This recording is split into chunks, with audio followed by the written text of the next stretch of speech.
रिजवान बचपन से ही अपनी मां अमीना से बहुत प्यार करता था। उसके पिता का साया बचपन में ही उठ गया था और अमीना ने मेहनत करके अपने बेटे को पाल पोस कर बड़ा किया। वह दिन रात मेहनत करती, लोगों के घरों में काम करती, लेकिन कभी भी अपने बेटे की परवरिश में कोई कमी नहीं रखी। रिजवान भी अपनी मां का बहुत आदर करता था और हमेशा उन्हें खुश रखने की कोशिश करता था। एक दिन सुबह रिजवान सोकर उठा और देखा कि उसकी मां अब तक उठी नहीं थी। यह उसके लिए बहुत अजीब था, क्योंकि अमीना हमेशा सूरज निकलने से पहले ही जाग जाती थी। उसने मां को आवाज दी, लेकिन कोई जवाब नहीं आया। डरते हुए वह उनके पास गया और हिलाया, परंतु वह बिल्कुल भी हिली नहीं। डर के मारे रिजवान का दिल तेजी से धड़कने लगा। उसने पड़ोसियों को बुलाया। डॉक्टर आया और जांच के बाद बताया, इन्ना लिल्लाहि व इन्ना इलाही राजिऊन, आपकी मां अब इस दुनिया में नहीं रही। यह सुनते ही रिजवान के पैरों तले जमीन खिसक गई। उसकी आंखों से आंसू झरझर बहने लगे।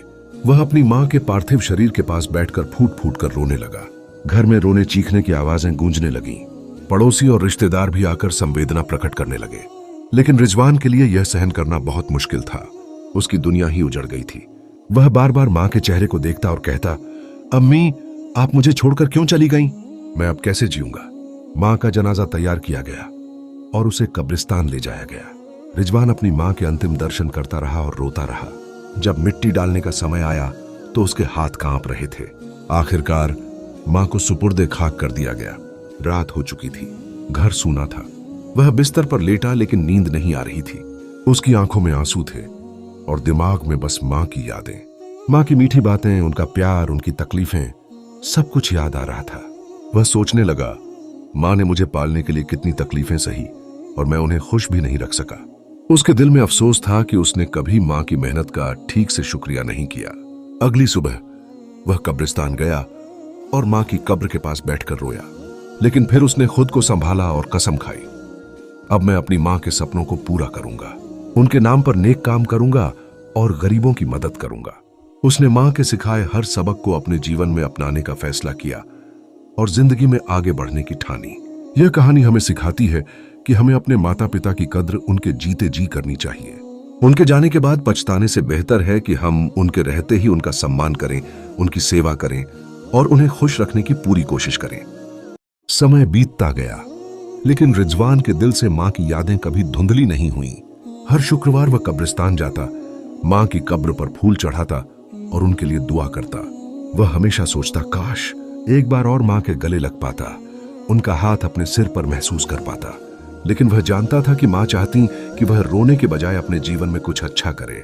यही सोचकर उसने खुद को पढ़ाई और मेहनत में झोंक दिया। मां ने जो भी उसे सिखाया था वह अब उसकी ताकत बन चुका था। रिजवान ने नौकरी मिलने के बाद पहला काम यह किया कि गरीबों और अनाथ बच्चों की मदद करने लगा। उसने एक छोटे से मदरसे और अनाथालय की नींव रखी, जहां बेसहारा बच्चों को मुफ्त शिक्षा और खाना मिलने लगा। यह सब करते समय उसे महसूस हुआ कि उसकी मां की दुआएं उसके साथ हैं। जब भी कोई अनाथ बच्चा उसे भाईजान या अंकल कहकर बुलाता, तो उसे ऐसा लगता जैसे उसकी मां का प्यार उसके आसपास ही मौजूद है। उसके दिल को सुकून मिलता कि वह वही कर रहा है जो उसकी मां चाहती थी। कुछ सालों बाद रिजवान की मेहनत रंग लाई। उसका छोटा सा अनाथालय एक बड़े संस्थान में बदल गया, जहां सैकड़ों बच्चे शिक्षा पाने लगे। उसकी मां का सपना कि उसका बेटा एक नेक इंसान बने अब सच हो चुका था। एक दिन वह अपने ऑफिस में बैठा था। दीवार पर मां की एक तस्वीर लगी थी। उसने तस्वीर को देखा और हल्के से मुस्कुराया। उसकी आंखों में नमी थी, लेकिन यह खुशी के आंसू थे। उसने मन ही मन कहा, अम्मी, मैं जानता हूं कि आप स्वर्ग से मुझे देख रही हैं। आपकी दुआओं ने मुझे यहां तक पहुंचाया है।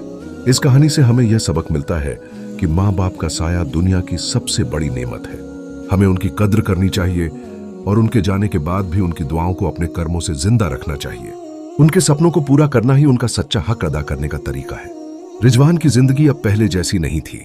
मां के जाने के बाद उसके दिल में एक खालीपन था जिसे कोई भी भर नहीं सकता था। लेकिन उसने यह तय कर लिया था कि वह अपनी मां के आदर्शों पर चलेगा। वह हर रोज सुबह मां की कब्र पर जाता, वहां बैठकर उनकी यादों में खो जाता और उनके लिए कुरान पढ़ता।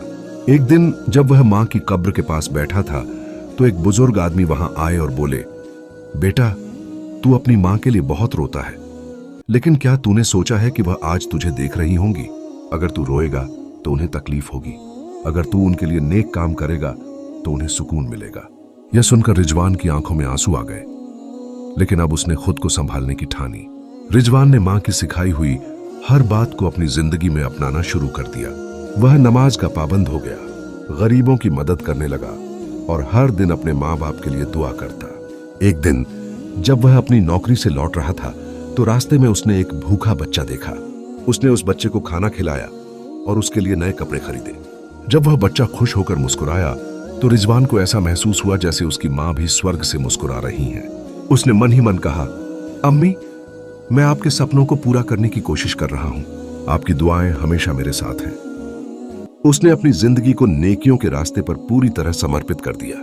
उसके बनाए अनाथालय में अब और भी बच्चे आ चुके थे, लेकिन जितना बड़ा उसका काम हो रहा था उतनी ही बड़ी जिम्मेदारियां भी बढ़ रही थीं। एक दिन जब वह अपने स्कूल में बैठा था तब एक बूढ़ी औरत वहां आई। उनके कपड़े पुराने और फटे थे। उन्होंने कांपती आवाज में कहा, बेटा, मैंने सुना है कि तू गरीबों की मदद करता है। मेरे पास रहने के लिए कोई जगह नहीं, क्या तू मेरी मदद करेगा?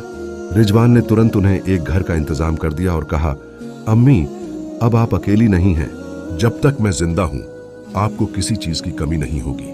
रिजवान अब समाज में एक सम्मानित इंसान बन चुका था।